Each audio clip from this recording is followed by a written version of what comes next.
Rapid Revision. 10ാം class പരീക്ഷയ്ക്കായി ഒരുങ്ങിക്കൊണ്ടിരിക്കുന്ന വിദ്യാർത്ഥികൾക്കായി radio 90 FM voice of Amal Jyothi അവതരിപ്പിക്കുന്ന rapid റിവിഷനിലേക്ക് സ്വാഗതം. റാപ്പിഡ് റിവിഷനിലൂടെ ഇന്ന് നമ്മൾ പഠിക്കാൻ പോകുന്ന വിഷയം ബയോളജി. ക്ലാസ് നയിക്കുന്നത് അസംഷൻ ഹൈസ്കൂൾ പാലമ്പ്രയിലെ ബയോളജി അധ്യാപകൻ ജെറിൻ പി ജോസ്. നമസ്കാരം, എൻ്റെ പേര് ജെറിൻ പി ജോസ്. ഞാൻ അസംഷൻ ഹൈസ്കൂൾ പാലമ്പ്രയിലെ ബയോളജി അധ്യാപകനാണ്. അമൽജ്യോതി റേഡിയോ 90 FM SSLC പരീക്ഷ പഠന സഹായത്തിനായുള്ള ഈ ഒരു പരിപാടിയിൽ ഭാഗമാകാൻ കഴിഞ്ഞതിൽ ഞാൻ വളരെയേറെ സന്തോഷിക്കുന്നു. ആദ്യം തന്നെ SSLC പരീക്ഷ എഴുതുന്ന മിടുക്കന്മാരും മിടുക്കികളുമായിട്ടുള്ള കുട്ടികൾക്ക് വിജയാശംസകൾ നേരുന്നു. Rapid Revision. പിന്നെ നമുക്ക് വരുന്ന ഒരു ചാപ്റ്ററാണ് ബിഹൈൻഡ് ദ സെൻസേഷൻ. അപ്പം ബിഹൈൻഡ് ദ സെൻസേഷൻ എന്ന് പറയുമ്പോൾ തന്നെ അത്യാവശ്യം നല്ല കണ്ടന്റ് ഉള്ള ഒരു ചാപ്റ്ററാണ് ബിഹൈൻഡ് ദ സെൻസേഷൻ. അപ്പോൾ ഈ ഒരു ബിഹൈൻഡ് ദ സെൻസേഷൻ നമ്മൾ ചാപ്റ്ററിലേക്ക് കടക്കുമ്പോൾ നിങ്ങൾക്കറിയാം കുറേ ഡയഗ്രാംസും അതുമായിട്ട് ബന്ധപ്പെട്ട കുറേ പാർട്സ് ലേബൽ ചെയ്യാനുണ്ട്, ആ ഓരോ പാർട്സിൻ്റെ ഫങ്ഷൻസ് പഠിക്കാനുണ്ട്. അപ്പം നല്ല രീതിക്ക് ഇച്ചിരി വർക്ക് ചെയ്യേണ്ട ഒരു പാഠമാണ് നമ്മുടെ ബിഹൈൻഡ് ദ സെൻസേഷൻ. അപ്പം ബിഹൈൻഡ് ദ സെൻസേഷൻ നോക്കുവാണെങ്കിൽ ഈ പറഞ്ഞ പോലെ ഫസ്റ്റ് നമ്മുടെ ഐ ആണല്ലേ. അപ്പം ഐയുമായിട്ട് റിലേറ്റ് ചെയ്തിട്ടുള്ള കുറേ കാര്യങ്ങൾ നമുക്ക് പഠിക്കാനുണ്ട്. ആദ്യം തന്നെ ഐയുടെ ഒക്കെ മുന്നേ തന്നെ റിസപ്റ്റേഴ്സും ഇമ്പൾസസ് റിലേറ്റഡ് ആയിട്ടുള്ള ഒരു ഇൻട്രൊഡക്ഷൻ അവിടെ കൊടുക്കുന്നുണ്ട്. അപ്പം എന്താണ് റിസപ്റ്റേഴ്സ്, എന്താണ് ഇമ്പൾസസ്, എന്താണ് ആക്ഷൻ പൊട്ടൻഷ്യൽ, അപ്പോൾ കുറേ ടേംസ് ഒക്കെ ഹൈലൈറ്റ് ചെയ്ത് ടെക്സ്റ്റ് ബുക്കിൽ കൊടുത്തിട്ടുണ്ട്. അപ്പോൾ അതെന്താണെന്ന് നിങ്ങൾ ആദ്യം മനസ്സിലാക്കണം. റിസപ്റ്റേഴ്സ് എന്താണെന്നൊക്കെ ഇതൊക്കെ ഒരു ബേസ് ആണ്. അപ്പം നല്ല രീതിക്ക് റിസപ്റ്റേഴ്സ് എന്താണ്, ഇമ്പൾസസ് എന്താണ്, ആക്ഷൻ പൊട്ടൻഷ്യൽ എന്താണ് എന്നൊക്കെയുള്ളൊരു കാര്യം ഓക്കെ. അതുപോലെ തന്നെ റെസ്പോൺസസും കാര്യങ്ങളും ഓർത്തിരിക്കേണ്ടത് വളരെ വളരെ അത്യാവശ്യമാണ്. പിന്നെ ആ ഒരു ചാപ്റ്ററിൽ നിന്ന് ഞാൻ എഗെയിൻ ആൻഡ് എഗെയിൻ പറയുന്നത്, നമുക്ക് ബയോളജി ഏതൊരു ലൈനിൽ നിന്ന് വേണമെങ്കിലും ക്വസ്റ്റ്യൻസ് ചോദിക്കാം കേട്ടോ. അപ്പം നല്ല രീതിക്ക് നന്നായിട്ട് മനസ്സിരുത്തി നന്നായിട്ട് വായിച്ച് നല്ല തറവാക്കുക. അപ്പം നമ്മുടെ ഐയുടെ കേസിൽ പറയാം, കണ്ണിൻ്റെ കേസിൽ പറയുവാണെങ്കിൽ ഈ പറഞ്ഞ പോലെ അവിടെ കുറേ കാര്യങ്ങൾ നമുക്ക് പഠിക്കാനുണ്ട്. അത് ഈ പറഞ്ഞ പോലെ ഷോർട്ട് നോട്ട് തയ്യാറാക്കുകയാണെങ്കിൽ നിങ്ങൾക്കത് വളരെ എളുപ്പമായിരിക്കും. കാര്യം ഈ ഒരു ചാപ്റ്ററിൽ നിങ്ങൾക്ക് കുറേ പാർട്സ് പഠിക്കാനുണ്ട്, റൈറ്റ്. ഇപ്പോൾ ഐയുടെ കേസ് തന്നെ എടുത്ത് നോക്കിയേ, എന്തൊക്കെ പാർട്സുകൾ, ciliary muscles, cornea, iris, pupil, lens, പിന്നെ അക്വസ് ചേംബർ ഉണ്ട്, പല 2 ടൈപ്പ് ഓഫ് ചേംബേഴ്സ്, അതുമായിട്ട് അസോസിയേറ്റ് ചെയ്തിട്ടുള്ള ഫ്ലൂയിഡ്സ്, പിന്നെ ലെയേഴ്സ്, ഈ ലെയേഴ്സുമായിട്ട് അസോസിയേറ്റ് ചെയ്തിട്ടുള്ള പാർട്സുകൾ. ഇതൊക്കെ നിങ്ങളൊരു ഷോർട്ട് നോട്ട് തയ്യാറാക്കിയാൽ നിങ്ങൾക്ക് ഭയങ്കര എളുപ്പമായിരിക്കും.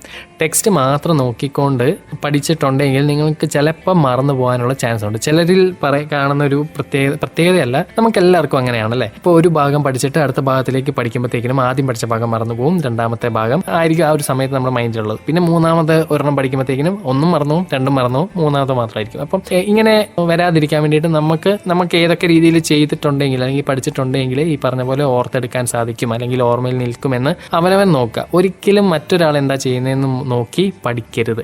ഓരോ ആൾക്കാർക്കും പഠിക്കുന്ന രീതി വേറെയാണ്, അതെപ്പോഴും നിങ്ങൾ മനസ്സിലാക്കണം. അതൊരു ബയോളജി ആയിക്കോട്ടെ, ഏതൊരു വിഷയം ആയിക്കോട്ടെ, നിങ്ങൾക്ക് ഏതാണോ പഠിക്കാൻ പറ്റുന്നത് ആ ഒരു മെത്തേഡ് നിങ്ങൾ ഫോളോ ചെയ്തിരിക്കണം. ഇപ്പം കണ്ണിൻ്റെ ഒരു കേസ് പറയുകയാണെങ്കിൽ, ഇപ്പം ഈ കഴിഞ്ഞ സെക്കൻഡ് ടേമിൽ എക്സാമിനേഷനിൽ കണ്ണിൻ്റെ ഡയഗ്രാം വരയ്ക്കാനും അതുപോലെ തന്നെ പാർട്സ് അടയാളപ്പെടുത്താനും ഒക്കെ ചോദിച്ചിട്ടുണ്ട്. നല്ല രീതിയിൽ പാർട്സ് ലേബൽ ചെയ്യാനായിട്ട് ആ ഒരു ഭാഗത്തുനിന്ന് പഠിക്കണം. ആൻഡ് ഓരോ പാർട്സിൻ്റെ ഫംഗ്ഷനും പഠിക്കേണ്ടതാണ്. അത് ഈ പറഞ്ഞ പോലെ ഷോർട്ട് നോട്ട് തയ്യാറാക്കി കഴിഞ്ഞിട്ടുണ്ടെങ്കിൽ ഈ കാണുന്ന കോംപ്ലക്സ് ആയിട്ടുള്ള കാര്യം നമുക്ക് സിമ്പിളാക്കി മാറ്റാനായിട്ട് പറ്റും. പിന്നെ അതുമായിട്ട് ബന്ധപ്പെട്ട ലേയേഴ്സും കാര്യങ്ങളും ഒക്കെ, അതിൻ്റെ ഫംഗ്ഷൻസും അതുമായിട്ട് അസോസിയേറ്റഡ് ഉള്ള പാർട്സും അതിൻ്റെ ക്യാരക്ടറിസ്റ്റിക്സും ഫംഗ്ഷൻസും ഒക്കെ നമുക്ക് പഠിക്കാനുണ്ട്. അത് ഈ പറഞ്ഞ പോലെ ഒന്ന് മനസ്സിരുത്തി എന്തെങ്കിലും കോഡൊക്കെ വെച്ച് നിങ്ങൾക്ക് പഠിച്ചു കഴിഞ്ഞാൽ സുഖമായിട്ട് അത് നിങ്ങളുടെ ഓർമ്മയിൽ നിൽക്കും. അപ്പോൾ ആ ഒരു ഭാഗം നിങ്ങൾ എപ്പോഴും ഓർത്തിരിക്കുക. പാർട്സ് പഠിച്ചോ, അവയത്തിൻ്റെ ഫങ്ഷൻസും നിർബന്ധമായിട്ടും പഠിച്ചിരിക്കണം. പിന്നെ fluids in the I. Fluids related ഒക്കെ ചോദ്യം വരുവാണെങ്കിൽ നിങ്ങൾ ഓർക്കുക, നമുക്ക് 2 തരം ഫ്ലൂയിഡ്സ് ആണുള്ളത് അല്ലേ. അക്വസ് ഹ്യൂമർ ഉണ്ട്, വിട്രിയസ് ഹ്യൂമർ ഉണ്ട്. ഈ ചേംബേഴ്സുമായിട്ട് റിലേറ്റ് ചെയ്തിട്ടുള്ള ചോദ്യങ്ങളൊക്കെ വരുവാണെങ്കിൽ ഇപ്പം അക്വസ് ചേംബറിൽ ഉള്ളത് അക്വസ് ഹ്യൂമർ, വിട്രിയസ് ചേംബറിലുള്ളത് വിട്രിയസ് ഹ്യൂമർ അല്ലേ. ഐ ചേംബേഴ്സും ആൻഡ് ഹ്യൂമേഴ്സും പ്രത്യേകം ടെക്സ്റ്റ് ബുക്കിൽ എടുത്ത് പറഞ്ഞിട്ടുണ്ട്. അതിൻ്റെയൊക്കെ ഫംഗ്ഷൻസും പഠിച്ചിരിക്കുക. ഓക്കെ, ഓരോന്നിനും ഓരോരോ ഫംഗ്ഷൻസ് ആണ്, അതെപ്പോഴും ഓർത്തിരിക്കുക. അതുപോലെ തന്നെ വളരെ ഇമ്പോർട്ടൻ്റ് ആയിട്ടുള്ളൊരു കാര്യമാണ് ഫ്ലോ ചാർട്ട്. ഇപ്പോൾ കോർണിയ, അതുമായിട്ട് ബന്ധപ്പെട്ട നമ്മുടെ കണ്ണുമായിട്ട് ബന്ധപ്പെട്ട ഫ്ലോ ചാർട്ട് നമ്മുടെ ടെക്സ്റ്റ് ബുക്കിൽ കൊടുത്തിട്ടുണ്ട്. അപ്പോൾ അത് നല്ല ഡീറ്റെയിൽ ആയിട്ട് നോക്കേണ്ടതാണ്. ഈ ഫ്ലോ ചാർട്ട് ഈ പറഞ്ഞ പോലെ നിങ്ങളൊന്ന് മനസ്സിലാക്കി പഠിച്ചിട്ടുണ്ടെങ്കിൽ നിങ്ങൾക്ക് എളുപ്പമായിരിക്കും. പിന്നെ ടെക്സ്റ്റ് ബുക്കിൽ അതിൻ്റെ താഴെ muscular activity in the pupil എന്ന് പറഞ്ഞിട്ട് കൊടുത്തിട്ടുണ്ട്. അതും വളരെ ഇമ്പോർട്ടൻ്റ് ആയിട്ടുള്ള ഒരു ഭാഗമാണ്. അതിൽ സർക്കുലർ മസിൽസ് ഉണ്ട്, റേഡിയൽ മസിൽസ് ഉണ്ട്. ആ ഒരു ടൈമിൽ ഇപ്പം ഇൻറ്റൻസ് ലൈറ്റ് ആയിക്കോട്ടെ, നോർമൽ ലൈറ്റ് ആയിക്കോട്ടെ, ഡിം ലൈറ്റ് ആയിക്കോട്ടെ, ഈ ഒരു സമയത്ത് ഓരോരോ മസിൽസ് എന്തൊക്കെ കാര്യങ്ങളാണ് ചെയ്യുന്നത് എന്ന് ഒന്ന് മനസ്സിലാക്കി പഠിച്ച് വെക്കുക. ഓക്കെ, എന്തുകൊണ്ടാണ് ഈ പറഞ്ഞ പോലെ പ്യൂപ്പിള് ചെറുതാകുന്നതെന്നോ അല്ലെങ്കിൽ ആ ഒരു രീതിയിൽ എന്തുകൊണ്ടാണ് പ്യൂപ്പിളിൻ്റെ സൈസൊക്കെ റെഗുലേറ്റ് ചെയ്യുന്നതിൻ്റെ ഒക്കെ കാരണങ്ങളും ഒക്കെ മനസ്സിലാക്കിയാൽ തന്നെ അത് ഭയങ്കര സിമ്പിളാണ്. അപ്പോൾ ഏതൊക്കെ സിറ്റുവേഷനിലാണ് പ്യൂപ്പിളിൻ്റെ സൈസ് ഇതുപോലെ റെഗുലേറ്റ് ചെയ്യുന്നത് എന്നുള്ള കാര്യങ്ങൾ മനസ്സിലാക്കി വെക്കുക. അപ്പോൾ ആ ഒരു ഡയഗ്രവും അതുമായിട്ട് ബന്ധപ്പെട്ട മസിൽസും കാര്യങ്ങളും ഉണ്ട് നമുക്ക് പഠിക്കാൻ. ഏതൊക്കെ ലൈറ്റ്, ഇൻറ്റൻസ് ലൈറ്റ് ആണോ, നോർമൽ ലൈറ്റ് ആണോ, ഡിം ലൈറ്റിൻ്റെ ടൈം ആണോ എന്നൊക്കെയുള്ള കാര്യങ്ങൾ ഓർക്കുക. അതിൻ്റെ ഒക്കെ റീസണും പഠിച്ചു വെച്ചാൽ ആ ഭാഗത്തുനിന്ന് എന്ത് ചോദിച്ചാലും നമുക്ക് എഴുതാനായിട്ട് പറ്റും. ഇനി ഐലൻഡ്സും അതുപോലെ തന്നെ ലിഗമെന്റ്സുമായിട്ട് ബന്ധപ്പെട്ടതാണ്. അവിടെ ഒരു പിക്ചർ കൊടുത്തിട്ടുണ്ട്. ആ പിക്ചർ വേണമെങ്കിൽ അടയാളപ്പെടുത്താനായിട്ട് ചോദിക്കും. സീലിയറി മസിൽസ്, കോർണിയ, ലിഗമെന്റ്സ്, അങ്ങനെ പല പാർട്സ് അവിടെ അടയാളപ്പെടുത്തിയിട്ടുണ്ട്. പിന്നെ ആ ഒരു ഭാഗത്തിൽ ഒരു പ്രോട്ടീൻ്റെ കാര്യം പറയുന്നുണ്ട്, ക്രിസ്റ്റലിൻ. അപ്പം അതെന്തിനാണ് അല്ലെങ്കിൽ അത് എന്തുമായിട്ട് അസോസിയേറ്റ് ചെയ്തിട്ടുള്ളതാണ് എന്നൊക്കെ നിങ്ങൾക്ക് ഇപ്പം ക്രിസ്റ്റലിൻ എന്നുള്ളൊരു വേർഡ് ഞാൻ പറയുമ്പം ജസ്റ്റ് ഒരു യൂട്യൂബ് വീഡിയോ കേട്ട ഒരു കുട്ടിക്ക് അത് കണക്റ്റ് ആകുമോ എന്ന കാര്യത്തിൽ എനിക്ക് സംശയമുണ്ട്. എന്നാൽ ഒരു പുസ്തകം നല്ല തറവായിട്ട് വായിക്കുന്ന ഒരു കുട്ടിക്ക് ആ ഒരു ഭാഗം അല്ലെങ്കിൽ ആ ഒരു ടേം ഏത് ഭാഗത്തിൽ നിന്നുള്ളതാണെന്ന് നല്ല രീതിയിൽ റീകോൾ ചെയ്തെടുക്കാൻ പറ്റും. അതുകൊണ്ടാണ് ഞാൻ അഗെയിൻ ആൻഡ് അഗെയിൻ പറയുന്നത്, ടെക്സ്റ്റ് ബുക്ക് നല്ല തറവായിട്ട് പഠിച്ചെങ്കിൽ മാത്രമേ ബയോളജിക്ക് നല്ല മാർക്ക് നേടാൻ പറ്റത്തുള്ളൂ. കാര്യം ക്വസ്റ്റ്യൻസ് അതുപോലെയാണ്. നല്ല രീതിക്ക് വർക്ക് ചെയ്തെങ്കിൽ മാത്രമേ നിങ്ങൾ പ്രതീക്ഷിക്കുന്ന മാർക്ക് കിട്ടത്തുള്ളൂ. കാര്യം ക്വസ്റ്റ്യൻ പാറ്റേൺ നിങ്ങളും കണ്ടതാണ്. ഇനിയെങ്കിലും നമ്മുടെ ഒരു പഠിക്കുന്ന ആ ഒരു സ്ട്രാറ്റജി അല്ലെങ്കിൽ ആ ഒരു രീതി ചേഞ്ച് ചെയ്യണം. എങ്കിൽ മാത്രമേ നിങ്ങൾ വിചാരിക്കുന്ന ഒരു എക്സാം അല്ലെങ്കിൽ ഒരു റിസൾട്ട് നിങ്ങൾക്ക് കിട്ടത്തുള്ളൂ. അല്ലാണ്ട് നിങ്ങൾ വിചാരിക്കുന്ന പോലെ നല്ല മാർക്ക് ഈ പറഞ്ഞ പോലെ ചുമ്മാ ഒരു വട്ടം മാത്രം ടെക്സ്റ്റ് വായിച്ചാലൊന്നും കിട്ടത്തില്ല. നല്ല രീതിക്ക് വർക്ക് ചെയ്തെങ്കിൽ മാത്രമേ നമുക്ക് നല്ല ഒരു റിസൾട്ട് കിട്ടത്തുള്ളൂ. ഇനി ഈ പറഞ്ഞ പോലെ സമയം കളയാനില്ല. നല്ല രീതിക്ക് പഠിച്ച് ഓരോരോ കണ്ടന്റും ഈ പറഞ്ഞ പോലെ ഷോർട്ട് നോട്ടും കാര്യങ്ങളും ഒക്കെ ആക്കി നിങ്ങൾ നല്ല രീതിക്ക് പഠിച്ച് റെഡിയാകണം. അപ്പോൾ പിന്നെ നമുക്ക് ടെൻഷൻ അടിക്കണ്ട. ആ എക്സാം ഹാളിൽ കയറി കഴിഞ്ഞോ പിന്നെ നമുക്ക് ആകെ ചെയ്യാൻ പറ്റുന്നത് എക്സാം എഴുതി ബെല്ലടിക്കുമ്പം പുറത്തേക്ക് വരണം. അപ്പോൾ ഇതിൻ്റെ ഇടയ്ക്കുള്ള ടൈം നല്ല രീതിക്ക് സന്തോഷത്തോടെ അറ്റൻഡ് ചെയ്യണമെങ്കിൽ ഇപ്പം ഇരുന്ന് ഉത്സാഹിച്ചെങ്കിലേ പറ്റത്തുള്ളൂ. അപ്പോൾ അതെപ്പോഴും ഓർമ്മയിൽ ഉണ്ടായിരിക്കണം. ഓക്കെ, പിന്നെ ഈ പറഞ്ഞ പോലെ വിഷനുമായിട്ട് റിലേറ്റ് ചെയ്തിട്ടുള്ള കുറേ കാര്യങ്ങൾ നമുക്ക് ടെക്സ്റ്റിൽ പഠിക്കാനുണ്ട്. ലങ്സിൻ്റെ കർവേച്ചറുമായിട്ട് ബന്ധപ്പെട്ട ചേഞ്ചും കാര്യങ്ങളും ഒക്കെ നമുക്ക് ടെക്സ്റ്റിൽ പഠിക്കാനുണ്ട്. അത് നിങ്ങൾ ഓർത്തിരിക്കുക. അത് പ്രത്യേകം സ്പെസിഫൈ ചെയ്ത് പഠിക്കണം, ഓരോരോ സമയത്ത് എന്തൊക്കെ സംഭവിക്കും എന്നുള്ള രീതിയിൽ. പിന്നെ rod cells, cone cells, rhodopsin, photopsin, അതുമായിട്ട് ബന്ധപ്പെട്ട ചോദ്യങ്ങൾ വരാം. അപ്പം ഈ റോഡ് സെൽസ് ഐഡൻറ്റിഫൈ ചെയ്യാനും കോൺ സെൽസ് ഐഡൻറ്റിഫൈ ചെയ്യാനും ഒക്കെ പറ്റണം. അപ്പോൾ ആ ഒരു സെൽസും കാര്യങ്ങളും ഉറപ്പായിട്ടും ആ ഡയഗ്രം ചോദിച്ചാൽ തന്നെ എന്തോരം ചോദ്യങ്ങൾ അതിൽ നിന്ന് ചോദിക്കാനുള്ളതുണ്ടല്ലേ. അതുമായിട്ട് ബന്ധപ്പെട്ട കുറേ കണ്ടന്റ് ഓൾറെഡി അവിടെ കൊടുത്തിട്ടുണ്ട്. പിക്ചർ തന്നിട്ട് പോലെ ചോദ്യങ്ങൾ ചോദിക്കാം. അപ്പോൾ ആ ചോദ്യങ്ങളൊക്കെ ചോദിക്കണമെങ്കിൽ അതുമായിട്ട് ബന്ധപ്പെട്ട ഒരു പാരഗ്രാഫ് മാത്രമേ ഉള്ളൂ അവിടെ കൊടുത്തിട്ടുള്ളത്. അപ്പോൾ അത് മാത്രം ഒന്ന് തറവായിട്ട് നിങ്ങൾ പഠിച്ചിട്ടുണ്ടെങ്കിൽ നിങ്ങൾക്ക് സുഖമായിട്ട് ആ ഒരു ചോദ്യം അറ്റൻഡ് ചെയ്യാനായിട്ട് പറ്റും. പിന്നെ വരുന്നത് നമ്മുടെ ഗ്ലൂട്ടാമേറ്റിൻ്റെ കാര്യമാണ്. അത് നമുക്ക് ഈ പ്രാവശ്യം വേറൊരു രീതിയിൽ ക്വസ്റ്റ്യൻ ചോദിച്ചിട്ടുണ്ട്. അപ്പം നിങ്ങൾ ഓർത്ത് നോക്കിയേ, ആക്ച്വലി പല കുട്ടികൾക്കും അത് മനസ്സിലാകാത്തതുകൊണ്ട് എന്നാൽ നല്ല രീതിയിൽ ആൻസർ എഴുതിയ കുട്ടികളുമുണ്ട് കണ്ടോ. അപ്പോൾ നമുക്ക് പല രീതിയിലും ചോദ്യങ്ങൾ പ്രതീക്ഷിക്കാം. പക്ഷെ ചോദ്യങ്ങൾ ഏതൊക്കെ രീതിയിൽ വളഞ്ഞ രീതിയിലൊക്കെ ചോദിച്ചെന്ന് പറഞ്ഞാലും ഉത്തരം ആ ടെക്സ്റ്റിൽ കൊടുത്തിട്ടുള്ളത് മാത്രമാണ്. റൈറ്റ്. അപ്പം ഡാർക്ക് ടൈമിൽ photo receptors continuously produce glutamate അല്ലേ. അപ്പം അതുമായിട്ട് റിലേറ്റ് ചെയ്തിട്ടുള്ള കാര്യങ്ങൾ ഓൺ ബൈപോളാർ സെൽസ് ഉണ്ട്, ഓഫ് ബൈപോളാർ സെൽസ് ഉണ്ട്, ആരൊക്കെ ആക്ടിവേറ്റ് ആകും, ആരൊക്കെ ഇനാക്റ്റീവ് ആകും എന്നൊക്കെ രീതിയിൽ നല്ല വ്യക്തമായിട്ട് കൊടുത്തിട്ടുണ്ട്. അപ്പം ഡാർക്ക് ആണോ സിറ്റുവേഷൻ എങ്കിൽ അതുമായിട്ട് ബന്ധപ്പെട്ട കാര്യങ്ങൾ പഠിക്കുക. ഇനി ഡാർക്ക് മാറി ലൈറ്റിന്റെ പ്രസൻസ് ആണ് എങ്കിൽ അതുമായിട്ട് ബന്ധപ്പെട്ട കാര്യങ്ങൾ പഠിക്കുക. ഓൺ ബൈപോളാർ ഗ്ലൂട്ടാമേറ്റ് പ്രൊഡക്ഷൻ എങ്ങനെയാണ്, അല്ലെങ്കിൽ ഓഫ് ബൈപോളാർ, അത് നല്ല വ്യക്തമായിട്ട് നിങ്ങൾ പഠിച്ച് നല്ല രീതിയിൽ എഴുതിയാൽ നിങ്ങൾക്ക് സുഖമായിട്ട് അവിടെയും മാർക്ക് സ്കോർ ചെയ്യാൻ പറ്റും. അപ്പോൾ എഗെയിൻ ഞാൻ പറയാണ്, ക്വസ്റ്റ്യൻ എങ്ങനെ വേണമെങ്കിലും ചോദിച്ചോട്ടെ, ഒരു ക്വസ്റ്റ്യൻ നമ്മളെ തളർത്താൻ പാടില്ല എന്ന് നമ്മൾ വിചാരിച്ചിരിക്കണം. അപ്പം അങ്ങനെ വിചാരിക്കുവാണെങ്കിൽ ഈ പറഞ്ഞ പോലെ അപ്പം ഏതൊക്കെ രീതിയിൽ വളഞ്ഞ രീതിയിലൊക്കെ ചോദ്യം ചോദിച്ചെന്ന് പറഞ്ഞാലും ഈ പറഞ്ഞ പോലെ നമുക്ക് ആൻസറിലേക്ക് എത്തിക്കാനായിട്ട് നമുക്ക് പറ്റണം. ഈ ആൻസർ ഈ പറഞ്ഞ പോലെ നന്നായിട്ട് നമ്മൾ പഠിച്ചിട്ടുണ്ടെങ്കിൽ നമ്മുടെ മൈൻഡിൽ ആ ഒരു ഉത്തരം ഉണ്ട് കേട്ടോ. അപ്പോൾ ആ ഉത്തരം നിങ്ങളൊന്ന് മനസ്സിലാക്കി ഒന്ന് പേപ്പറിലോട്ടൊന്ന് എഴുതിയാൽ മാത്രം മതി. ചോദ്യം എന്ത് വേണമെങ്കിലും ചോദിച്ചോട്ടെ, നിങ്ങൾ തന്നെ മനസ്സിൽ സെറ്റാക്കിക്കോണം. എന്ത് വളഞ്ഞ രീതിയിൽ ചോദ്യം ചോദിച്ചാൽ പോലും എന്നെ അതിന് കിട്ടത്തില്ല.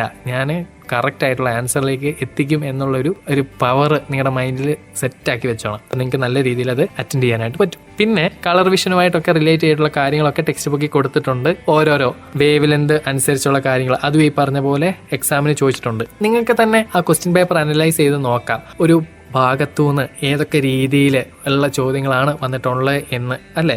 അപ്പം ഞാൻ ഈ പറഞ്ഞ പോലെ നിങ്ങൾ ഓരോ കണ്ടന്റ് പഠിക്കുമ്പോൾ ഡയറക്റ്റ് രീതിയിൽ ചോദ്യം ചോദിക്കത്തില്ല അല്ലേ. നമുക്ക് വളഞ്ഞ രീതിയിലുള്ള ചോദ്യങ്ങളൊക്കെയാണ്. അപ്പം വളഞ്ഞ രീതിയിൽ നിങ്ങളും ചോദ്യങ്ങൾ തയ്യാറാക്കണം. എന്നിട്ട് നിങ്ങൾ ആൻസറിലേക്ക് വരണം. ഉത്തരം ഏതായാലും സെയിം. അത് എങ്ങനെ വളഞ്ഞും തിരിഞ്ഞും വന്നെന്ന് പറഞ്ഞാലും ആ ഉത്തരത്തിലേക്ക് എത്തിക്കണമെങ്കിൽ ഈ പറഞ്ഞ പോലെ നിങ്ങളൊന്ന് മനസ്സിലാക്കിയെന്ന് റെഡി ആയാൽ മതി. പിന്നെ ഈ പറഞ്ഞ പോലെ ബൈനോക്കുലർ ഫ്യൂഷൻ റിലേറ്റഡ് ആയിട്ടുള്ള കാര്യങ്ങൾ അല്ലേ. ഇപ്പം നമുക്ക് 2 കണ്ണുണ്ട്, പക്ഷേ ഈ 2 കണ്ണ് വെച്ചിട്ട് ഇപ്പം 2 TV സ്ക്രീൻ പോലെ നമ്മൾ കാണുന്നില്ല, ഒരൊറ്റ സ്ക്രീൻ പോലെയാണ് നമ്മൾ കാണുന്നത്, റൈറ്റ്. അപ്പോൾ അതുമായിട്ട് ബന്ധപ്പെട്ട കാര്യങ്ങൾ, അതിൻ്റെ റീസൺ എന്താണ് എന്ന് ഈ പറഞ്ഞ ടെക്സ്റ്റ് ബുക്കിലൊക്കെ ഉണ്ട്.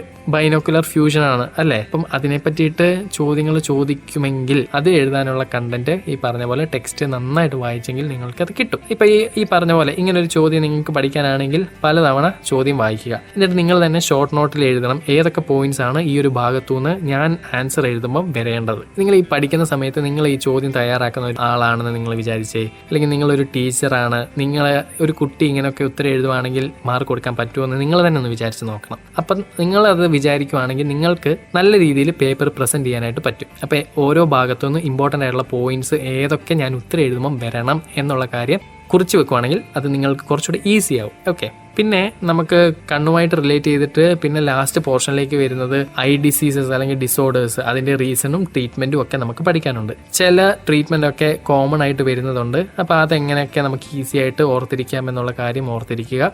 പിന്നെ ഓരോരോ ഐ ഡിസീസസും അതിൻ്റെ റീസൺസും ഒന്ന് മനസ്സിലാക്കി വെച്ചാൽ മതി. ഇപ്പം അതും ആരെങ്കിലും ഒക്കെ ആയിട്ടൊന്ന് കണക്ട് ചെയ്ത് പഠിച്ചു നോക്കിയേ. ഏതെങ്കിലും ഒരു ഡിസീസസുമായിട്ടോ അല്ലെങ്കിൽ ആർക്കെങ്കിലും ഇപ്പം ഷോർട്ട് സൈറ്റ് ഒക്കെ ഉള്ള ഒരാളാണെങ്കിൽ എന്തായിരിക്കും അതിൻ്റെ റീസൺ എന്നൊക്കെ വെച്ചിട്ട് ഒന്ന് കണക്ട് ചെയ്ത് നോക്കിയാൽ നിങ്ങൾക്ക് കുറച്ചുകൂടെ ഓർത്തെടുക്കാനായിട്ട് സാധിക്കും. ഇപ്പം ഡയബറ്റിക് റെറ്റിനോപ്പതി എന്നൊക്കെ പറയുമ്പോൾ തന്നെ ആ വേർഡിൽ തന്നെയുണ്ട് ഏതോ ഒരു അസുഖമായിട്ട് ബന്ധപ്പെട്ടതാണ് ഡയബറ്റിക്. അപ്പം അങ്ങനെ കണക്ട് ചെയ്ത് പഠിക്കുവാണെങ്കിൽ എല്ലാം കാണാപ്പാടം പഠിച്ചിട്ടുണ്ടെങ്കിൽ നടക്കത്തില്ല. ഓക്കെ. ചില കുട്ടികൾ എല്ലാം കാണാപ്പാടം പഠിക്കും, എന്നിട്ട് ഫൈനലി ഒരു അവിയൽ പരിവായി പോകും. അപ്പം അങ്ങനെ വന്നിട്ടുണ്ടെങ്കിൽ മക്കളെ നമുക്കൊന്നും ചെയ്യാൻ പറ്റുന്നില്ല. ഈ പറഞ്ഞ പോലെ എക്സാം പേപ്പർ ആൻസർ ഷീറ്റ് നോക്കുമ്പോഴത്തേക്കിനും നമ്മൾ ഒത്തിരി പഠിച്ചു അല്ലേ, പക്ഷെ അത് നല്ല രീതിക്ക് ഫലം കണ്ടില്ല എങ്കിൽ പിന്നെ പറഞ്ഞിട്ട് കാര്യമുണ്ടോ? അപ്പം സാറിൻ്റെ ആണെങ്കിലും കുട്ടികൾ വന്ന് വിഷമം പറഞ്ഞു, സാറ് നമ്മൾ ഒത്തിരി പഠിച്ചു, നന്നായിട്ട് പഠിച്ചു, പക്ഷേ ക്വസ്റ്റ്യൻ ഭയങ്കര പാടായിരുന്നു, നന്നായിട്ട് ഇത് എഴുതാൻ പറ്റിയില്ല എന്ന്. ഈ പറഞ്ഞ പോലെ ആൻസർ ഷീറ്റ് പ്രസൻറ്റ് ചെയ്ത് കഴിഞ്ഞിട്ടുണ്ടെങ്കിൽ പിന്നെ നമുക്കിനി ഒന്നും ചെയ്യാനില്ല. അപ്പം ആ ഒരു ടൈമിൽ നല്ല രീതിക്ക് പോയിന്റ്സ് ഒക്കെ മനസ്സിലാക്കി പഠിച്ചവർക്ക് മാത്രം അത് ആ ഒരു ചോദ്യമായിട്ട് ബന്ധപ്പെട്ട ആൻസർ എഴുതാനായിട്ട് സാധിക്കും. ഓക്കെ. അപ്പോൾ ഐ ഡിസീസസും കാര്യങ്ങളും ഒക്കെ അതും ഒന്ന് മനസ്സിലാക്കി വെക്കണം. അത് ഈ പറഞ്ഞ എന്തെങ്കിലും കോഡോ കാര്യങ്ങളൊക്കെ വെച്ചിട്ട് നോക്കും. അങ്ങനെ കുറേ കണ്ടന്റുകൾക്ക് ശേഷം ഐ കഴിയുന്നു. പിന്നെ നമുക്ക് വരുന്നതാണ് ഹിയറിങ്ങും ഈ പറഞ്ഞ പോലെ സ്ട്രക്ചർ ഓഫ് ഇയർ അല്ലേ. ഇയറിൻ്റെ സ്ട്രക്ചർ നമുക്ക് ഡീറ്റെയിൽ ആയിട്ട് പഠിക്കാനുണ്ട്. അതും ഈ പറഞ്ഞ പോലെ അതിൻ്റെയും ഫ്ലോ ചാർട്ട് നമുക്ക് പഠിക്കാനുണ്ട്. അതിൻ്റെയും പാർട്സ് അടയാളപ്പെടുത്താനുണ്ട്. ഈ ഐയുടെ പാർട്സ് ഒക്കെ അത്യാവശ്യം ചിലതൊക്കെ നമുക്ക് വളരെ കോമൺ ആയിട്ട് പറയാൻ പറ്റുന്ന കുറച്ച് പാർട്സുകളാണ്. പിന്നെയും കുറച്ച് ഡീറ്റെയിൽഡ് ആയിട്ട് ഓരോന്നും കൊടുത്തിട്ടുണ്ട്. ഇപ്പം മിഡിൽ ഇയറിന്റെ പാർട്സ് ആയിക്കോട്ടെ, ഇന്നർ ഇയറിന്റെ പാർട്സ് ആയിക്കോട്ടെ, അല്ലെങ്കിൽ ഓർഗൻ ഓഫ് കോട്ടി എന്നൊക്കെ പറഞ്ഞിട്ട് ഇന്നർ ഇയർ പല രീതിയിൽ ഓരോ ഡയഗ്രാംസ് എടുത്തെടുത്ത് പറഞ്ഞിട്ടുണ്ട്. അപ്പം ഇത് ഈ ശ്രദ്ധിക്കേണ്ട ഒരു കാര്യം, ഓരോ ഡയഗ്രാംസും ഇമ്പോർട്ടൻ്റ് ആണ്. ആ ഓരോ ഡയഗ്രത്തിലും ഓരോന്നും അടയാളപ്പെടുത്താനും പാർട്സ് ലേബിൾ ചെയ്യാനൊക്കെ ഉണ്ട്. ഉറപ്പായിട്ടും പാർട്സ് ലേബിൾ ചെയ്യാനുണ്ടോ, അതിൻ്റെ ഓരോരോ പാർട്സിൻ്റെയൊക്കെ ഫംഗ്ഷൻസ് നമ്മൾ നിർബന്ധമായിട്ടും പഠിച്ചിരിക്കണം. നിങ്ങൾ എപ്പോഴും ഓർക്കണം, ബയോളജിയിൽ ഡയഗ്രാം റിലേറ്റഡ് ക്വസ്റ്റ്യൻസ് കുറേ ഉണ്ട് അല്ലേ. അപ്പം ഏത് വേണേലും പഠിക്കാം. അപ്പോൾ ഒന്ന് സ്കിപ്പ് ചെയ്യരുത്. ഒരു ഡയഗ്രാം നിങ്ങൾ പഠിക്കുകയാണെങ്കിൽ അതിൻ്റെ A to Z നിങ്ങൾ പഠിച്ചിരിക്കണം. ഒരെണ്ണം പോലും സ്കിപ്പ് ചെയ്യാൻ പാടില്ല. ആക്ച്വലി അങ്ങനെ സ്കിപ്പ് ചെയ്യുന്നത് വലിയൊരു മാർക്ക്, ഇപ്പം നമ്മൾ സ്കിപ്പ് ക്വസ്റ്റ്യൻസ് തന്നെയാണ് നമ്മുടെ എക്സാമിന് ചോദിക്കുന്നതെങ്കിൽ എന്ത് ചെയ്യും അല്ലേ. ബാക്കിയെല്ലാം നമ്മൾ പഠിച്ചു, നമ്മൾ കുറച്ച് കാര്യങ്ങളൊക്കെ സ്കിപ്പ് ചെയ്തു. ആ സ്കിപ്പ് ചെയ്തത് മാത്രം നമ്മുടെ ലക്ക് ആ സമയത്ത് ഇതനുസരിച്ച് നമുക്ക് ഈ പറഞ്ഞ പോലെ സ്കിപ്പ് ചെയ്ത ക്വസ്റ്റ്യൻസ് ആണ് ചോദിച്ചിട്ടുണ്ടെങ്കിൽ നമുക്കൊന്നും ചെയ്യാൻ പറ്റത്തില്ല. കാര്യം കുറേ നമ്മൾ പഠിച്ചു, അത് വരാതെ സ്കിപ്പ് ചെയ്തത് വന്നിട്ടുണ്ടെങ്കിൽ നമ്മൾ ഹെൽപ്ലെസ് ആണ്, നമുക്ക് ആർക്കും ഒന്നും ചെയ്യാൻ പറ്റത്തില്ല അല്ലേ. അപ്പോൾ തീർച്ചയായിട്ടും ഒരെണ്ണം പോലും സ്കിപ്പ് ചെയ്യാതെ സ്മാർട്ട് വർക്ക് ചെയ്ത്, എന്നാൽ നല്ല രീതിക്ക് ഹാർഡ് വർക്കും ചെയ്ത് നമുക്ക് നല്ല രീതിയിൽ ബയോളജി എക്സാം നമുക്ക് പ്രിപ്പയർ ചെയ്യണം. കാര്യം ബയോളജി നല്ല രീതിക്ക് പ്രിപ്പയർ ചെയ്തില്ലെങ്കിൽ മക്കളെ നമുക്ക് മാർക്ക് കിട്ടത്തില്ല. അത് ഈ കഴിഞ്ഞ 2 പരീക്ഷയിൽ നിങ്ങൾക്ക് മനസ്സിലായ കാര്യമാണ്. എക്സ്പ്ലെയിൻ ചെയ്യേണ്ടതും ഡയഗ്രവും കാര്യങ്ങളും ഒക്കെ ഒക്കെ നിങ്ങൾക്ക് അത്യാവശ്യം കണ്ടന്റ് കൂടി അല്ലേ, കണ്ടന്റും കൂടി, ഈ പറഞ്ഞ പോലെ ക്വസ്റ്റ്യൻസ് കുറഞ്ഞു, ക്വസ്റ്റ്യൻ പാറ്റേൺ മാറി, സിലബസ് മാറിക്കഴിഞ്ഞാൽ പിന്നെ ഇപ്പം നിങ്ങളാണ് ഫസ്റ്റ് ബാച്ച്. അപ്പം ആക്ച്വലി നിങ്ങൾ ഒരു എക്സ്പെരിമെന്റൽ കുട്ടികളാണ്. അപ്പം നല്ല രീതിക്ക് നിങ്ങൾ വർക്ക് ചെയ്തേ മതിയാവും കേട്ടോ. ടെൻഷൻ ഒന്നും അടിക്കണ്ട. പഠിക്കുന്ന ഭാഗം തറവായി പറഞ്ഞ പോലെ ഷോർട്ട് നോട്ടൊക്കെ ആക്കി പഠിച്ച് നമുക്ക് റെഡി ആകാവുന്നതേ ഉള്ളൂ കേട്ടോ. അപ്പം എനിക്ക് ഇപ്പോഴും നിങ്ങളോട് പറയാനുള്ളത് ടെക്സ്റ്റ് ബുക്ക് നല്ല രീതിക്ക് വായിക്കണം. നിങ്ങൾക്ക് വായന ഭയങ്കര കുറവാണ്. അപ്പം അതാണ് എനിക്ക് എഗെയിൻ ആൻഡ് എഗെയിൻ ഞാൻ പലതവണ ഇപ്പം പറഞ്ഞിട്ടുണ്ട് ടെക്സ്റ്റ് ബുക്ക് വായിക്കണമെന്ന്. കാര്യം അത്രയും ഇമ്പോർട്ടന്റ് ആയതുകൊണ്ടാണ് സാർ ഇങ്ങനെ പറയുന്നത് കേട്ടോ. അങ്ങനെ ഇന്നർ ഇയറും മിഡിൽ ഇയറും കാര്യങ്ങൾ, അതിന്റെ അസോസിയേറ്റഡ് പാർട്സും കാര്യങ്ങളൊക്കെ നിങ്ങൾ ഓർക്കുക. പിന്നെ വരുന്നതാണ് നമ്മുടെ ഓൾഫാക്ഷൻ അല്ലേ, ഓൾഫാക്ടറി റിസപ്റ്റേഴ്സ് റിലേറ്റഡ് ആയിട്ടുള്ള കാര്യങ്ങൾ, അതിന്റെ പാത്വേ കാര്യങ്ങൾ നല്ല രീതിക്ക് പഠിക്കണം. എങ്ങനെയാണ് ഈ പറഞ്ഞ പോലെ ഓൾഫാക്ടറി പാർട്ടിക്കിൾസ് കയറുന്നത്, ഈ മ്യൂക്കസ് എങ്ങനെയൊക്കെ ഹെൽപ്പ് ചെയ്യും, അതും വളരെ നമ്മുടെ ക്രിസ്മസ് എക്സാമിന് ചോദിച്ച ഒരു ചോദ്യവുമായിട്ട് ബന്ധപ്പെട്ടതാണ്. അപ്പോൾ അത് എക്സ്പ്ലെയിൻ ചെയ്യാനായിട്ട് നിങ്ങൾ ഈ കണ്ടന്റ് നല്ല രീതിക്ക് വായിച്ചെങ്കിൽ ഉറപ്പായിട്ട് നിങ്ങൾക്ക് അത് എക്സ്പ്ലെയിൻ ചെയ്യാമായിരുന്നു. ചില കുട്ടികൾ അങ്ങനെയും ചെയ്തിട്ടില്ല. അപ്പം തീർച്ചയായിട്ടും വായിച്ച് എക്സ്പ്ലെയിൻ ചെയ്യാനുള്ളത് എക്സ്പ്ലെയിൻ ചെയ്യണം. പിന്നെ എക്സ്പ്ലനേഷനിൽ നിങ്ങൾ ചെയ്യുന്ന ഒരു മിസ്റ്റേക്ക്, ഒരു തുടക്കവും ഇല്ല, ഒരു എൻഡും ഇല്ല. അപ്പൊ തുടങ്ങുന്നത് എവിടെയാണ്, എൻഡ് ചെയ്യുന്നത് എവിടെയാണ് എന്നുള്ളൊരു ധാരണയിൽ വേണം നിങ്ങൾ എക്സാം എഴുതാൻ. ഇപ്പം വീട്ടിൽ നിന്ന് സ്കൂളിലേക്ക് വരുന്നു, വീട് തൊട്ടല്ലേ നമ്മൾ തുടങ്ങുന്നത്, സ്കൂൾ വരെയല്ലേ എത്തുന്നത്. അതിന്റെ ഇടയ്ക്ക് കണ്ടത് മാത്രം എഴുതി വെച്ചാൽ ശരിയാവോ? ഇല്ല. വീട്ടിൽ നിന്ന് തുടങ്ങി ഇറങ്ങി സ്കൂളിൽ വരെ എത്തി നല്ല കറക്റ്റ് ഓർഡറിൽ എഴുതണം. അങ്ങനെ വേണം എഴുതാനായിട്ട്. പ്രത്യേകിച്ച് ഈ പറഞ്ഞ പാഠത്തിൽ തുടക്കവും വേണം, എൻഡും നല്ല വ്യക്തമായിട്ട് എഴുതിയിരിക്കണം. എവിടെ നിന്ന് തുടങ്ങി എവിടെ ചെന്ന് അവസാനിക്കുന്നു എന്നുള്ള രീതിയിൽ. ഇപ്പം ടേസ്റ്റുമായിട്ട് ബന്ധപ്പെട്ടായിക്കോട്ടെ, ഓൾഫാക്ഷനുമായിട്ട് ബന്ധപ്പെട്ടായിക്കോട്ടെ, ആ ഒരു ഓൾഫാക്ടറി പാർട്ടിക്കിൾസ്, അതിൻ്റെ റിസപ്റ്റേഴ്സ് എന്നൊക്കെ തുടങ്ങിയിട്ട് അവസാനം അത് ആ സ്മെല്ല് റെക്കഗ്നൈസ് ചെയ്യുന്നത് എവിടെയാ? ബ്രെയിനിൽ.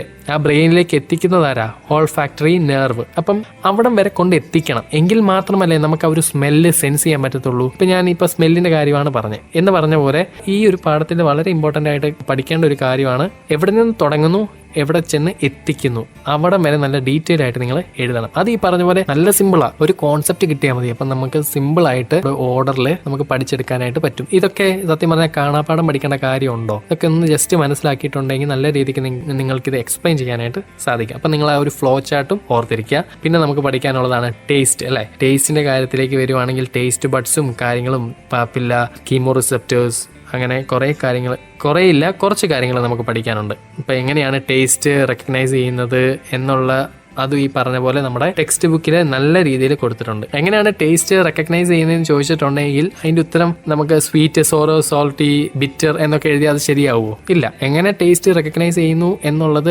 ഓൾറെഡി നമ്മുടെ ടെക്സ്റ്റ് ബുക്കിലൊക്കെ കൊടുത്തിട്ടുണ്ട് അല്ലേ. ടേസ്റ്റ് അവിടെ ഈ പറഞ്ഞ പോലെ റിസപ്റ്റേഴ്സ്, സലൈവയൊക്കെ അതിനെ ഹെൽപ്പ് ചെയ്യുന്നതൊക്കെ ആയിട്ട് നല്ല വ്യക്തമായിട്ട് കൊടുത്തിട്ടുണ്ട്. ഇപ്പം ഈ പറഞ്ഞ പോലെ saliva induces to the pose substances that give rise to taste are dissolved in saliva and stimulate chemoreceptors. The impulses produced by these molecule in the chemoreceptors reach the brain. അപ്പം ആക്ച്വലി ഇതൊക്കെ ബ്രെയിനിൽ എത്തിയെങ്കിൽ മാത്രമല്ല ഈ പറഞ്ഞ പോലെ നമുക്കിടയ്ക്ക് ആ ഒരു taste sense ചെയ്യാനായിട്ട് പറ്റത്തുള്ളൂ. അപ്പം തുടക്കം മുതൽ ബ്രെയിനിൽ സെൻസ് ചെയ്യുന്നിടം വരെ നമ്മൾ എഴുതണം. ഓക്കെ. അപ്പം ആൻസർ, ഇങ്ങനത്തെ ഒക്കെ കാര്യങ്ങളൊക്കെ ആൻസർ എഴുതുന്നതിൽ വളരെ ഇച്ചിരി ഒന്ന് ശ്രദ്ധിച്ചാൽ മതി. നമുക്ക് വളരെ സിമ്പിളായിട്ട് എക്സ്പ്ലെയിൻ ചെയ്യാവുന്നതേ ഉള്ളൂ. ഒന്ന് മനസ്സിലാക്കിയാൽ മാത്രം മതി. പിന്നെ നമുക്ക് പഠിക്കാനുള്ളതാണ് സ്കിന്നുമായിട്ട് ബന്ധപ്പെട്ട് ഒരു സ്ട്രക്ചർ മാത്രം, പിന്നെ കുറച്ച് റിസപ്റ്റേഴ്സിന്റെ ഡയഗ്രാംസും കാര്യങ്ങളും അതിന്റെ ഫംഗ്ഷൻസ് തൊട്ട് താഴെ കൊടുത്തിട്ടുണ്ട്. ജസ്റ്റ് ആ ഒരു പിക്ചേഴ്സും കാര്യങ്ങളും. നമ്മൾ പറഞ്ഞില്ലേ ബയോളജി എന്തും ചോദിക്കാം. അപ്പം നമുക്ക് എന്തും എക്സ്പെക്റ്റും ചെയ്യാം. അപ്പം സ്കിപ്പ് ചെയ്യാതെ നല്ല രീതിക്ക് നോക്കിയാൽ നമുക്ക് കിട്ടും. അപ്പം മെയിനായിട്ട് ഈ ഒരു പാഠത്തിൽ പിന്നെ ലാസ്റ്റിൽ വരുന്നത് പല പല ഓർഗാൻസത്തിന് സെൻസ് ഓർഗൻസുമായിട്ട് റിലേറ്റ് ചെയ്തിട്ടുള്ള ഇപ്പോൾ ഒരു കാര്യമാണ്. ഇപ്പം സ്നേക്ക് ഒക്കെ ആണെങ്കിൽ ജേക്കബ്സൺസ് ഓർഗൻ. അപ്പം അതൊക്കെ ചുമ്മാ ഒരു സിമ്പിളായിട്ട് ജേക്കബ്സൺസ് എന്നൊക്കെ, പാമ്പ്, അങ്ങനെയൊക്കെ ചുമ്മാ ജസ്റ്റ് ഒരു കോഡൊക്കെ വെച്ചിട്ട് പഠിക്കുകയാണെങ്കിൽ നിങ്ങൾക്ക് അത് ഓർത്തിരിക്കാനായിട്ടൊക്കെ പറ്റും. അപ്പം ചെറിയ ചെറിയ കോഡ്സും കാര്യങ്ങളും ഒക്കെ വെച്ചിട്ട്, അല്ലെങ്കിൽ എന്തെങ്കിലുമൊക്കെ സിനിമയോ അല്ലെങ്കിൽ എങ്ങനെയാണെങ്കിലും നിങ്ങൾ എന്തെങ്കിലുമൊക്കെ ആയിട്ട് കണക്ട് ചെയ്ത് പഠിക്കുകയാണെങ്കിൽ കുറച്ചുകൂടെ അത് ഓർമ്മയിൽ നിൽക്കും. ഇപ്പം സ്നേക്ക് റിലേറ്റഡ് ആയിട്ടൊരു കാര്യമാണെങ്കിൽ ജേക്കബ്സൺസ് ഓർഗൻ, അത് ഇനി മറക്കരുത്. എന്ന് പറഞ്ഞ പോലെ യുഗ്ലീനയാണെങ്കിൽ അതിന്റെ ഐ സ്പോട്ട്, അപ്പം യുഗ്ലീനയുടെ ഈ ഐ സ്പോട്ടിന്റെ ഈ ലൈക്ക് അങ്ങനെ കുറെ കോഡ്സ് ഒക്കെ വെച്ചിട്ട് നിങ്ങൾക്ക് അങ്ങനെയും പഠിക്കാം. അപ്പം അവിടെ കുറച്ച് ഓർഗാൻസത്തിന്റെ കാര്യങ്ങൾ കൊടുത്തിട്ടുണ്ട്. അതപ്പം നമ്മൾ ഈ പറഞ്ഞ പോലെ ഷോർട്ട് നോട്ടൊക്കെ എഴുതി പഠിച്ചാൽ സിമ്പിളായിട്ട് അത് നമുക്ക് ക്രാക്ക് ചെയ്ത് എക്സാമിന് സിമ്പിളായിട്ട് അതും എഴുതാനായിട്ട് സാധിക്കും. അപ്പം മെയിനായിട്ട് മൂന്നാം പാഠം അത്യാവശ്യം നല്ല കണ്ടന്റ് ഉള്ള ഒരു ഭാഗമാണ് എന്നോർത്ത് വിഷമിക്കുകയോ പേടിക്കുകയൊന്നും ചെയ്യേണ്ട. നമുക്ക് ഈ പറഞ്ഞ പോലെ സ്മാർട്ട് വർക്ക് കുറച്ച് ഷോർട്ട് നോട്ട്സും കാര്യങ്ങളൊക്കെ എടുത്തൊക്കെ ഒന്ന് സിംപ്ലിഫൈ ചെയ്ത് എടുക്കുവാണെങ്കിൽ നല്ല രീതിക്ക് നിങ്ങൾക്ക് ഈ പറഞ്ഞ പോലെ മാർക്ക് കിട്ടും. ഓക്കെ. ഇപ്പം ആ ഒരു ഭാഗത്തുനിന്ന് പല രീതിയിലുള്ള ചോദ്യങ്ങൾ ചോദിക്കാവേ. ഇപ്പം ഈ പറഞ്ഞ പോലെ സ്റ്റേറ്റ്മെന്റ് റിലേറ്റഡ് ആയിട്ട് എന്തെങ്കിലുമൊക്കെ ചോദിക്കാം. പിന്നെ നമ്മുടെ പാത്വേ, കോർണിയ മുതൽ റെറ്റിന വരെയുള്ള ആ ഒരു പാത്വേയും കാര്യങ്ങളും അതും നോക്കുക. പിന്നെ വേറൊരു ക്വസ്റ്റ്യൻ ആണ്, which part transfers messages from the bipolar cell layer to the optic nerve in the eye. അപ്പം ഇങ്ങനെയൊക്കെ ഒരു ചോദ്യങ്ങൾ ചോദിക്കുവാണെങ്കിൽ നിങ്ങൾക്ക് ഉത്തരം ഒന്ന് ആലോചിച്ച് നോക്കണം. അപ്പം ആ രീതിയിൽ എഴുതാനായിട്ട് പറ്റണം. ഓക്കെ, ഞാൻ ഒരു ക്വസ്റ്റ്യൻ പറഞ്ഞിട്ടുണ്ടായിരുന്നു അല്ലേ, which part transfers messages from the bipolar cell layer to the optic nerve in the eye. Question മനസ്സിലായോ? അതായത് കണ്ണിൽ നേത്രനാഡിയിലേക്ക് ബൈപോളാർ കോശപാളിയിൽ നിന്ന് സന്ദേശങ്ങളെ കൈമാറുന്ന ഭാഗം ഏത്? അപ്പം ഞാനിപ്പോൾ ഈ ക്വസ്റ്റ്യൻ പറയുമ്പോഴത്തേക്കിനും ചിലർക്കൊക്കെ ഉത്തരം കിട്ടിയിട്ടുണ്ടാകും. ഏതായിരിക്കും ഉത്തരം? ഓപ്ഷൻ കൊടുത്തിട്ടുള്ളത് layers of photo receptors, ganglion layer, retina, monopolar cell layer. അതായത് പ്രകാശഗ്രാഹികളുടെ പാളി, ഗാംഗ്ലിയോൺ കോശപാളി, ദൃഷ്ടിപടലം, മോണോപോളാർ കോശപാളി. ഏതായിരിക്കും ഉത്തരം? ഉത്തരം ഗാംഗ്ലിയോൺ കോശപാളി. അപ്പം ഇതൊക്കെ ചിലപ്പോൾ ഒരു ലൈനിൽ നിന്നുള്ള ചോദ്യമാണ് അല്ലേ? ചിലപ്പോൾ ഒരു ലൈനിൽ ജസ്റ്റ് ഒന്ന് പറഞ്ഞു പോകുന്ന കാര്യമായിരിക്കും ചോദ്യമായിട്ട് വരുന്നത്. അതാണ് ഞാൻ പറഞ്ഞത്, ഓരോ ലൈനിൽ നിന്നും ചോദ്യങ്ങൾ പ്രതീക്ഷിക്കാം. പിന്നെ അടുത്ത വേറെങ്കിൽ ഒരു ചോദ്യം നിങ്ങൾക്ക് പ്രതീക്ഷിക്കാം, സ്റ്റേറ്റ്മെന്റ് റിലേറ്റഡ് ആയിട്ടുള്ള കാര്യങ്ങൾ. ഇപ്പം ഒരു സ്റ്റേറ്റ്മെന്റ് ഞാൻ പറയുകയാണെ, aqueous humour is a fluid that is formed from the blood and is reabsorb back into the blood. അതിൻ്റെ റീസൺ കൊടുത്തിട്ടുള്ളത് therefore the shape of the eyeball is maintained. അപ്പം ഇങ്ങനൊരു സ്റ്റേറ്റ്മെൻറ്റും റീസണും അതിപ്പം ഇത് തന്നെ ചോദിക്കണമെന്ന് നിർബന്ധമില്ല. നിങ്ങൾ പഠിക്കുന്ന ഏതെങ്കിലും കാര്യം ഈ പറഞ്ഞ പോലെ സ്റ്റേറ്റ്മെൻറ്റ് റീസൺ റിലേറ്റഡ് ആയിട്ടുള്ള ഒരു മാർക്കിൻ്റെ എന്തായാലും ചോദിക്കും. അപ്പം ഇത് കറക്റ്റായിട്ട് അറിയണമെങ്കിൽ നിങ്ങൾ ആ കോൺസെപ്റ്റ് കറക്റ്റായിട്ട് മനസ്സിലാക്കിയാൽ മാത്രം മതി. അതാണ് ഞാൻ പറഞ്ഞത്, ഓരോ പാർട്സിൻ്റെ ഫങ്ഷൻസ് ഡീറ്റെയിൽ ആയിട്ട് പഠിച്ചു കഴിയുമ്പോൾ തന്നെ നമുക്ക് മനസ്സിലാവും ഇവർ പറയുന്നത് ശരിയാണോ തെറ്റാണോ എന്നുള്ള രീതിയിൽ. പിന്നെ വേറൊരു ചോദ്യമാണ്, when the circular muscle contract in bright light the size of the pupil എന്ന് കൊടുത്തിട്ടുണ്ട്. ഇൻക്രീസസ് ആണോ, ഡിക്രീസസ് ആണോ, ഡസ് നോട്ട് ചേഞ്ച് ആണോ, ഇൻക്രീസസ് ആൻഡ് ഡിക്രീസസ് ആണോ? ഇത് ഈ പറഞ്ഞ പോലെ ടെക്സ്റ്റ് ബുക്കിൽ നല്ല ഡീറ്റെയിൽ ആയിട്ട് ഒരു പിക്ചർ കൊടുത്തിട്ടുണ്ട് ഓരോരോ. അപ്പം ടെക്സ്റ്റ് ബുക്ക് നല്ല ക്ലിയർ ആയിട്ട് വായിക്കുന്ന ഒരു കുട്ടിക്ക് ആ ഇമേജ് ഇങ്ങനെ മനസ്സിലേക്ക് വരും. അപ്പം അതിനുള്ള ആൻസർ എഴുതാനായിട്ട് പറ്റും. അപ്പം ഇപ്പം ഞാൻ ഈ പറയുന്നത് ഈ ഒരു പാഠത്തിൽ നിന്ന് ഒരു മാർക്കിന് ചോദിക്കാവുന്ന കാര്യങ്ങളൊക്കെയാണ്. പിന്നെ വേറൊരു ചോദ്യമാണ്, which of the following is not a part of the lens. വേറെ ഒരു ഇമ്പോർട്ടൻ്റ് കാര്യം കുട്ടികൾ ചെയ്യുന്നതാണ്, അവർ പെട്ടെന്ന് അങ്ങ് ചോദ്യം വായിക്കും. ചോദ്യം എന്ന് പറഞ്ഞാൽ not a part of the lens ആയിരിക്കും, പക്ഷെ അവർ വായിക്കുമ്പോൾ ആ നോട്ട് കാണത്തില്ല. നേരെ which is the following is a part of lens എന്നായിരിക്കും അപ്പോൾ ആദ്യം ഒന്ന് വായിക്കുമ്പോൾ നിങ്ങൾക്ക് ക്യാച്ച് ചെയ്യുന്നത്. അപ്പോൾ നിങ്ങൾ എന്ത് ചെയ്യും? നിങ്ങൾ അതുമായിട്ട് ബന്ധപ്പെട്ട എന്തെങ്കിലും കാണുവാണെങ്കിൽ അതങ്ങ് എഴുതി വെക്കും. ചിലവർ ഈ പറഞ്ഞ പോലെ ഇപ്പം ഈ ചോദ്യം ആയതുകൊണ്ട് നിങ്ങൾക്ക് ഓപ്ഷൻ കാണുമ്പോൾ മനസ്സിലാവും വായിച്ചാൽ എന്തെങ്കിലും പൊരുത്തക്കേടാണെന്ന്. ചില ചോദ്യങ്ങൾക്കൊക്കെ വായിച്ചാൽ നിങ്ങൾക്ക് മനസ്സിലാകത്തില്ല. അതാണ് ഞാൻ പറഞ്ഞ ഒരു ചോദ്യം 2-3 തവണ വായിച്ച് നോക്കിയിട്ട് ഉത്തരം എഴുതാവുള്ളൂ. അപ്പം which of the following is not a part of the lens എന്ന് കൊടുത്തിട്ട് options capsule, vestibule, lens fibres, epithelium. അപ്പം അതിലേതാണെന്ന് നിങ്ങൾക്ക് ചൂസ് ചെയ്ത് എഴുതാം. പിന്നെ ഒരു മാർക്കിന് അവിടുന്ന് പ്രതീക്ഷിക്കാവുന്ന കുറച്ച് ക്വസ്റ്റ്യൻസ് ആണ്. The ability of the eye to precisely focus the image of near and distant object or retina is called persistence of vision. അതിന്റെ റീസൺ കൊടുത്തിട്ടുള്ളത് this is achieved by changing the curvature of the lens through the action of ciliary muscles. ഇപ്പം സ്റ്റേറ്റ്മെന്റും കൊടുത്തിട്ടുണ്ട്, റീസണും കൊടുത്തിട്ടുണ്ട്. ഏതായിരിക്കും ഉത്തരം എന്ന് നമുക്കറിയത്തില്ല. ഇതിന്റെ മലയാളം പറയുകയാണെങ്കിൽ പ്രസ്താവന തന്നിട്ടുള്ളത്, അടുത്തും അകലെയുമുള്ള വസ്തുക്കളുടെ പ്രതിബിംബം റെറ്റിനയിൽ കൃത്യമായി പതിപ്പിക്കുന്ന കണ്ണിന്റെ കഴിവിനെ പെർസിസ്റ്റൻസ് ഓഫ് വിഷൻ എന്ന് പറയുന്നു. അതിന്റെ കാരണം കൊടുത്തേക്കുന്നത് ലെൻസിന്റെ വക്രതയിൽ സീലിയറി പേശികളുടെ പ്രവർത്തന ഫലമായി വ്യത്യാസം വരുത്തിയാണ് ഇത് സാധ്യമാക്കുന്നത്. അപ്പം ആക്ച്വലി പെർസിസ്റ്റൻസ് ഓഫ് വിഷൻ എന്താണെന്ന് അറിഞ്ഞെങ്കിലല്ലേ ഈ സ്റ്റേറ്റ്മെന്റിന്റെ പ്രോപ്പർ ആയിട്ടുള്ള എക്സ്പ്ലനേഷൻ ശരിയാണോ അതറിഞ്ഞെങ്കിൽ മാത്രമല്ലേ നമുക്ക് ഈ പറഞ്ഞ പോലെ റീസൺ ഈ പറയുന്നത് ശരിയാണോ എന്നറിയാൻ പറ്റൂ. അപ്പം പഠിക്കുമ്പം മനസ്സിലാക്കി പഠിക്കുക എന്ന് മാത്രമേ ഉള്ളൂ കേട്ടോ. പിന്നെ വേണമെങ്കിൽ ഈ പറഞ്ഞ പോലെ ഒരു സ്റ്റേറ്റ്മെന്റ് തരുവാണേ, when looking at a distant object.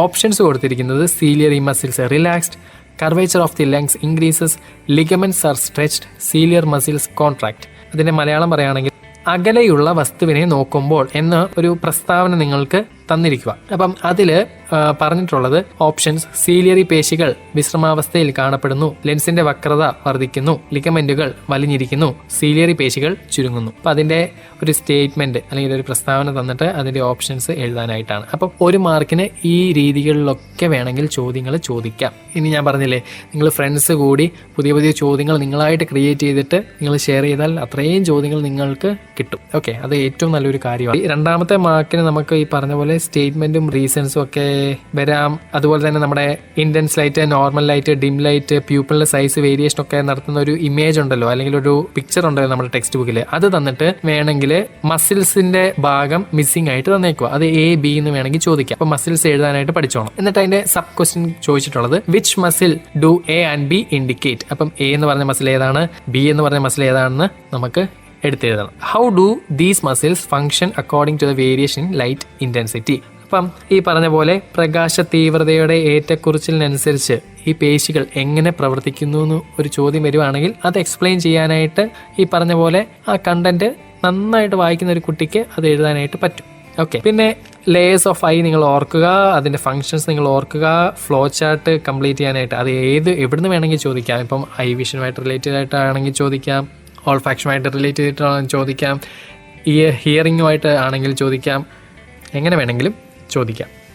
പിന്നെ ഈ പറഞ്ഞ പോലെ ആ ഒരു ഭാഗത്ത്, ആ ഒരു പാഠത്തിൽ നിന്ന് നമുക്ക് സ്കിപ്പ് ചെയ്യാനായിട്ടൊന്നുമില്ല. കാര്യം കുറേ ഡയഗ്രാംസും അതുമായിട്ട് ബന്ധപ്പെട്ട കുറേ കണ്ടന്റും കാര്യങ്ങളും ഒക്കെ ഉള്ള ഒരു അത്യാവശ്യ കണ്ടന്റ് ഉള്ള ഒരു ചാപ്റ്റർ തന്നെയാണ് മൂന്നാമത്തെ ചാപ്റ്റർ. അപ്പം ബെറ്റർ നിങ്ങൾ ഷോർട്ട് നോട്ട്സ് ഒക്കെ പ്രിപ്പയർ ചെയ്യുകയാണെങ്കിൽ നല്ല യൂസ്ഫുൾ ആയിരിക്കും. അപ്പം നിങ്ങൾക്ക് പഠിക്കാനും ഇൻട്രസ്റ്റ് തോന്നും. ഓക്കെ, അപ്പം ഈ പറഞ്ഞ പോലെ എക്സ്പ്ലെയിൻ ചെയ്യാനുള്ളത് നിങ്ങൾക്ക് ടേസ്റ്റ് ബഡ്സിന്റെ കാര്യം ബ്രെയിനിൽ എത്തുന്നിടം വരെയുള്ള കുറച്ച് പരിപാടികളുണ്ടല്ലോ അല്ലേ. അപ്പം അത് ഒരു എക്സ്പ്ലെയിൻ ചെയ്ത് ഒരു നോട്ട് പ്രിപ്പയർ ചെയ്യുകയാണെങ്കിൽ എങ്ങനെ ചോദിച്ചാലും ആ പ്രോസസ്സ് അല്ലേ ഉള്ളൂ. ഏതൊരു രീതി ചോദ്യം ചോദിച്ചാലും ആ തുടക്കവും മുതൽ ആ ബ്രെയിനിൽ എത്തുന്നിടം വരെ എങ്കിലേ ആ ഒരു ടേസ്റ്റ് ആയിക്കോട്ടെ, സ്മെല്ലായിക്കോട്ടെ ഒക്കെ സെൻസ് ചെയ്യാൻ പറ്റത്തുള്ളൂ. അപ്പം അത് നല്ല ക്ലിയർ ആയിട്ട് ഡീറ്റെയിൽ ആയിട്ട് ഏതൊക്കെ നെർവ് വഴി എന്തൊക്കെ കാര്യങ്ങളാണ് ചെയ്യുന്നതെന്ന് നല്ല വ്യക്തമായിട്ട് എഴുതി പഠിച്ചാൽ നിങ്ങൾക്ക് അത് എക്സ്പ്ലെയിൻ ചെയ്യാനായിട്ട് പറ്റും. പിന്നെ ഈ പറഞ്ഞ പോലെ റോഡ് സെൽ, കോൺസെൽ ചോദിക്കുന്നുണ്ട്, അതുമായിട്ട് ബന്ധപ്പെട്ട ക്വസ്റ്റ്യൻസ് വരാം.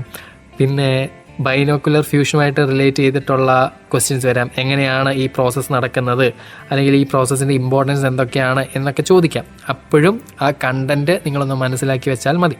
പിന്നെ ഈ പറഞ്ഞ പോലെ ഐ ഡിസീസസുമായിട്ട് നിങ്ങൾക്ക് കുറച്ച് ഹിന്റുകൾ വേണമെങ്കിൽ തരാം. ഇപ്പം concave lens spectacles, contact lens surgery, elongated eyeball, ഇങ്ങനെ കുറച്ച് കാര്യങ്ങൾ നിങ്ങൾക്ക് തന്നിട്ടുണ്ട്. അത് ഏത് ഡിസീസാണെന്ന് ഐഡന്റിഫൈ ചെയ്യാം.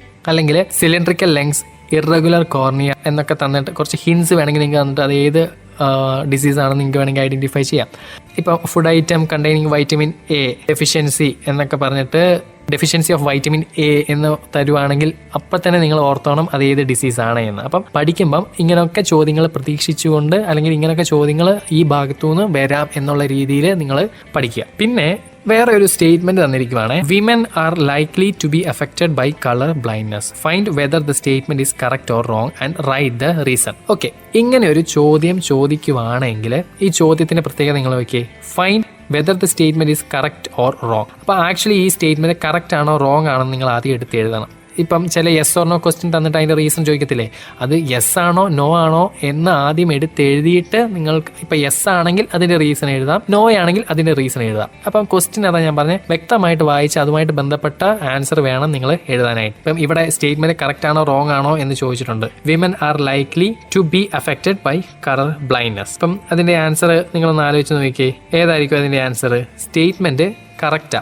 അതിൻ്റെ റീസൺ എന്ന് പറഞ്ഞിട്ടുണ്ടെങ്കിൽ നിങ്ങൾ ഇങ്ങനെ എഴുതണം, the gene responsible for the production of pigments in cone cells which are sensitive to green and red are found in the X chromosome. അപ്പം വിമന്റെ കേസിലാണെങ്കിൽ XX chromosome present in women, so the possibility of colour blindness is less in women. Okay, in the case of male അതുകൂടെ നിങ്ങൾക്ക് പറഞ്ഞു വിടാം, in the case of male there is only 1 X chromosome, so the possibility of colour blindness is more in men. അപ്പം മെന്നിൽ XY ആണല്ലോ, അപ്പോൾ ഒരു X അല്ലേ ഉള്ളൂ. അപ്പം കൂടുതൽ പോസിബിലിറ്റീസ് ആർക്കാണ് എന്ന് അപ്പോൾ ഒരു ആൻസർ എഴുതുമ്പം ഇപ്പം സ്റ്റേറ്റ്മെന്റ് കറക്റ്റ് ആണെങ്കിൽ കറക്റ്റ് എന്ന് എഴുതിയിട്ട് ആ ഒരു വിമൻ്റെ കാര്യവും മെന്നിൻ്റെ കാര്യമൊക്കെ ചേർത്ത് നല്ല രീതിയിൽ നിങ്ങൾ ആ ഒരു എക്സ്പ്ലനേഷൻ കൊടുത്താൽ അത്രയും നല്ലത്, അത്രയും മാർക്ക് നിങ്ങൾക്ക് കിട്ടും. അപ്പം നല്ല രീതിയിൽ നിങ്ങൾ നിങ്ങളുടെ എക്സ്പ്ലനേഷൻ സ്കിൽസ് ഇനിയും ചുമ്മാ പിശുക്കി ഉത്തരം എഴുതുന്ന കുട്ടികൾ ഉണ്ടെങ്കിൽ മക്കളെ നിങ്ങൾ പിശുക്കി ഒരിക്കലും ഉത്തരം എഴുതരുത്, നല്ല രീതിയിൽ എക്സ്പ്ലെയിൻ ചെയ്ത് എഴുതിയിരിക്കണം. ഓക്കെ, പിന്നെ അപ്പം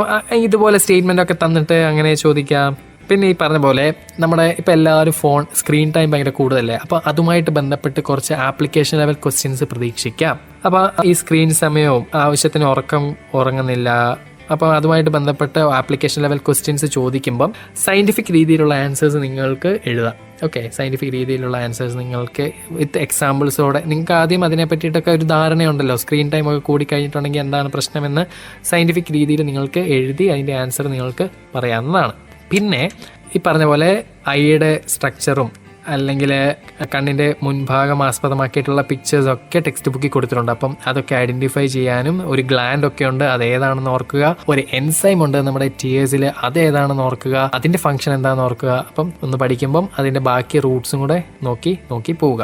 പിന്നെ 4 മാർക്കിൻ്റെ ഒക്കെ ചോദ്യങ്ങൾ വരാൻ പറ്റുന്ന ഇഷ്ടം പോലെ കണ്ടന്റ് ഉള്ള ഒരു ചാപ്റ്ററാണ് നമ്മുടെ 3-ാം പാഠം. അപ്പം നല്ല രീതിക്ക് ഷോർട്ട് നോട്ടും ടെക്സ്റ്റ് ബുക്കും നല്ല തറവാക്കി വായിച്ച് ഡയഗ്രാംസ് ഒക്കെ ലേബൽ ചെയ്ത് പഠിച്ച് അതുപോലെ തന്നെ അതുമായിട്ട് അസോസിയേറ്റ് ഉള്ള പാർട്സിൻ്റെ ഫംഗ്ഷൻസും ഒക്കെ നല്ല രീതിയിൽ നിങ്ങൾ നോക്കുവാണെങ്കിൽ ഉറപ്പായിട്ടും ഈ ഒരു ചാപ്റ്ററിന് എന്ത് ചോദിച്ചാലും നിങ്ങൾക്ക് നല്ല രീതിയിൽ എഴുതാനായിട്ട് സാധിക്കും. ഓക്കെ, പിന്നെ ഈ പറഞ്ഞ പോലെ 3rd ചാപ്റ്റർ നല്ല ഇമ്പോർട്ടൻസ് കൊടുത്ത് പഠിക്കേണ്ട ഒരു ചാപ്റ്ററാണ്. കാര്യം ഒരുപാട് നമുക്ക് അതിൽ പഠിക്കാനുണ്ട്. അപ്പോൾ ഒന്നും സ്കിപ്പ് ചെയ്യാതെ നല്ല രീതിയിൽ ഓരോന്നും പഠിക്കുക.